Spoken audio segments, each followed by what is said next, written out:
Hi friends, this is Wendy with STAMPIN. I am back today to show you a fun card using the Rabbit Hole Designs Play, Learn, Grow. We're also going to use the Let's Go Shopping stamp set. I've got this cool stencil here and we are making a 1-layer scene card. All of the links for all of the products that I use are over on my blog. They are also linked. There's a link below this video that says measurements and supplies. If you click that link, it takes you to my blog where you can see all the photos, all the supplies, and it's really easy to click on stuff to purchase it that way. All right, we're starting out in my original Black Misty here, and I am lighting these owls up and stamping them. Now, I made a major mistake with this 1-layer card, and I kind of kept part of the mistake in so you could see it, but I didn't keep the whole mistake in because I basically had to re-stamp this whole thing. So it would have just made the video that much longer. I sped this video up quite a bit because this video was almost an hour long. And so I did definitely do editing in this one to save you some of your life.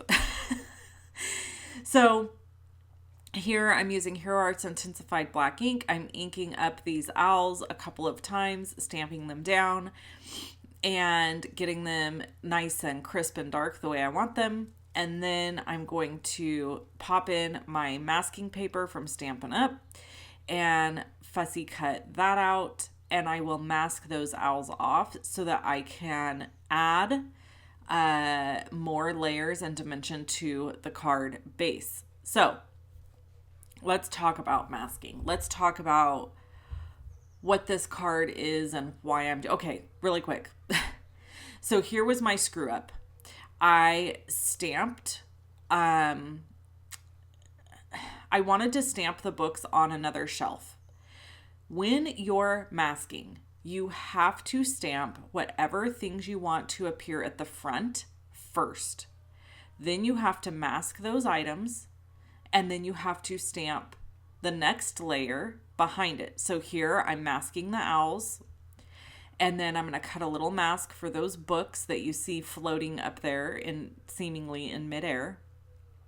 And then we're going to stamp the little shelf from the Let's Go Shopping stamp set. So that's the little shelf. Now, the mistake I made earlier is I stamped the little shelf first on the book area, the books to the right there. I stamped them first. I stamped the shelf first.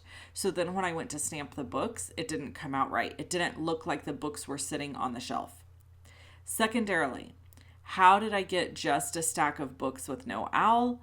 I masked the top of the stamp just so that it masked off the owl so that I would just have these couple of little books. I hope that makes sense. Excuse me. So now I'm thinking like, okay, wait, do I remove this mask?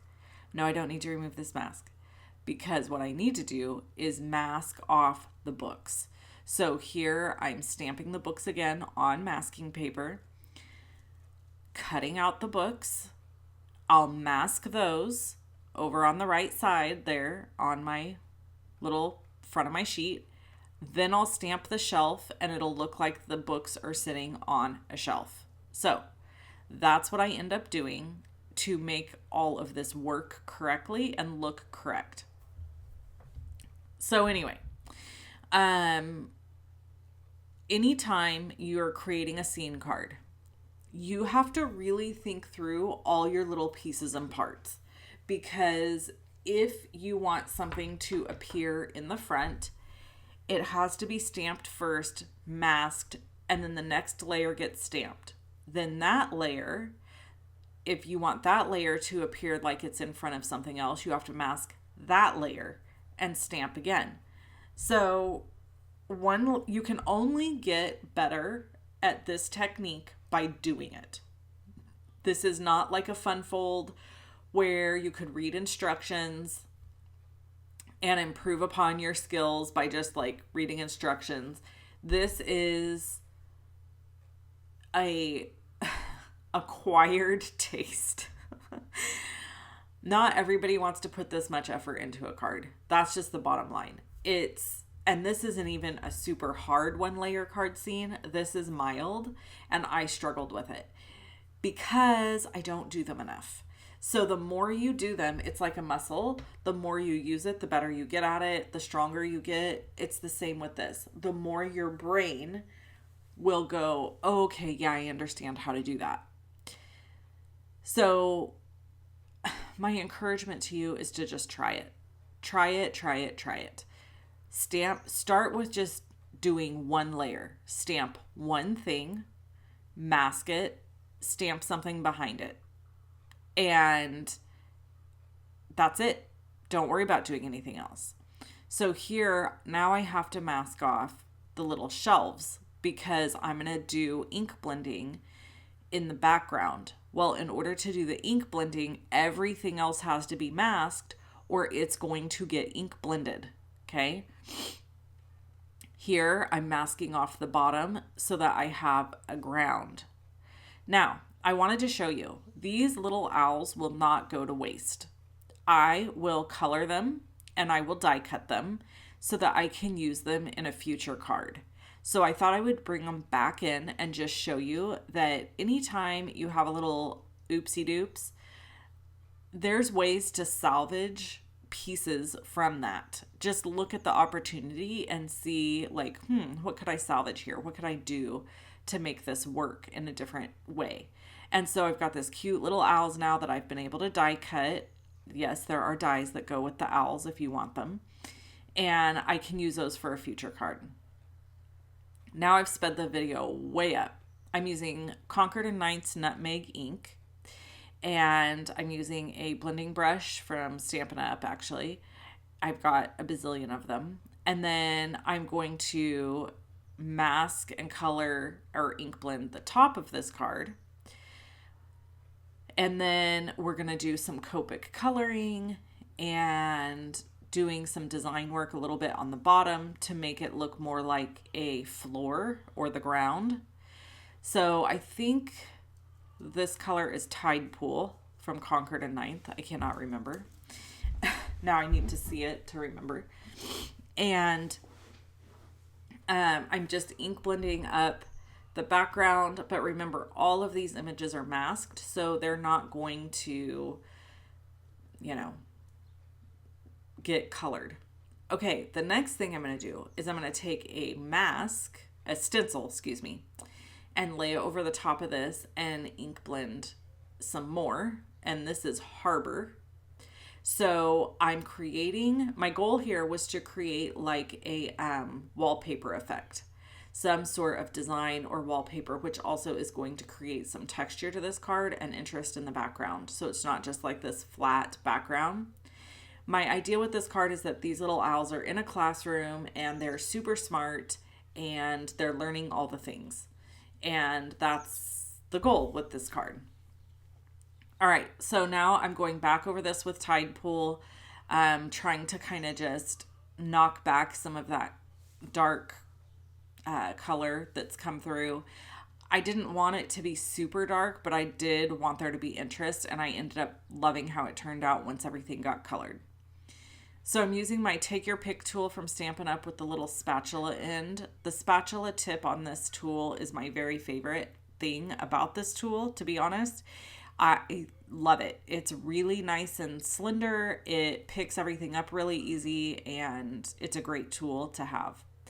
So I'm just pushing very gently. I wear nail polish all the time, so I can't scrape with my fingernails because the nail polish will act, especially with a dark color, the nail polish will actually come off onto the paper. So I have to use some sort of a tool to get me started, and then I can peel everything away.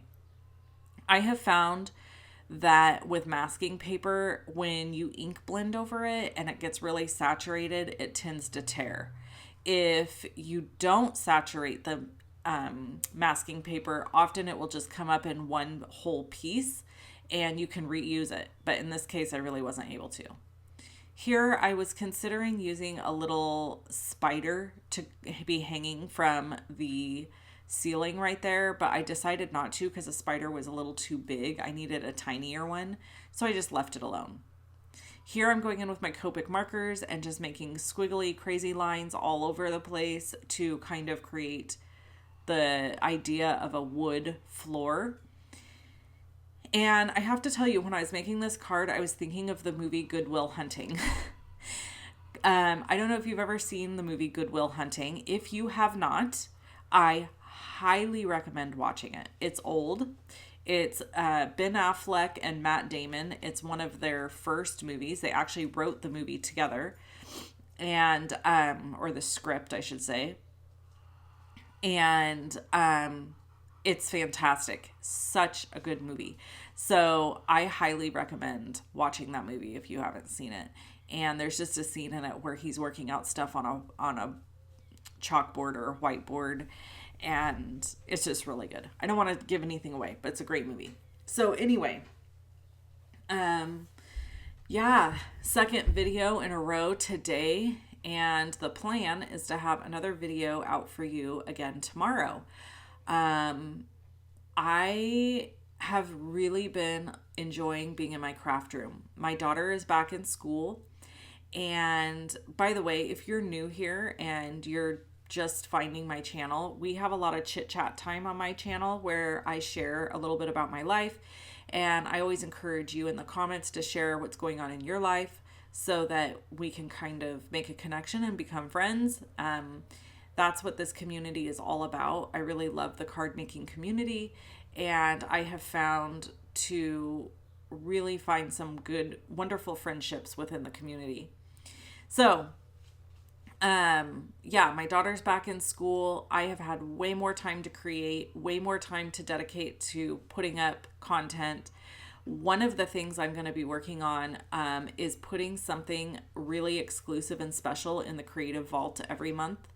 And also, my sister and I, who, by the way, my sister is hysterical. She and I are going to be doing 2 videos a month in the Creative Vault together now. September 7th is our first live event in the Creative Vault, and then we'll have another one on September 21st, I think it is. So yeah, we have been doing that every month. We've been putting 1 video every month. Now we're going to do 2. There might be some months where we only do 1 just because, life gets crazy, but most of the time our plan is to do 2 a month. So here's my hex chart. I wanted to show you that because I got that from Sandy Allnock, and she actually has a fundraiser going on right now for the victims of the disaster in Hawaii, the fires. And I think if you purchase her hex chart, she makes a donation or something like that. I don't exactly know all the details. She does have a class going on right now also. So if you're interested in getting in on that class, I purchased the class myself. It was only $9.99. I don't know if that special is still going on at the time of this video being released, but I will link to Sandy's information below. Sandy Allnock is a Copic coloring artist, and she's an amazing teacher. And I have learned an enormous amount of stuff from her. So if you like to color with Copics, or you just want to learn how to color with Copics, like it's something you want to start doing, then Sandy's a really fantastic resource. The other fantastic resource is my friend Kelly Taylor. She actually is a contributor to the Creative Vault, and she does a video in there for us every single month. And she's an amazing Copic colorist, and she also learned a lot of what she knows from Sandy Allnock. And she provides fantastic tutorials in the Creative Vault every single month. So if you are interested in purchasing a membership to the Vault, it's $14.95 a month. There is a link below this video for you to sign up. You get multiple classes free every month. Or not free, you're paying for them. What am I saying to myself? Anyway, you get multiple classes every month along with live events from me and my sister. And we're just continuing to build that community. Also, you get everything from the past. So it's not like when you log into it and you get in there, it's not like you're just getting this month's stuff. You get all prior months as well. So it's a huge library full of awesome content and stuff for you to create with. classes, PDFs. You'll love it. Okay, I know that was an abrupt end, but unfortunately I did not get to record the last little bit of me making this card.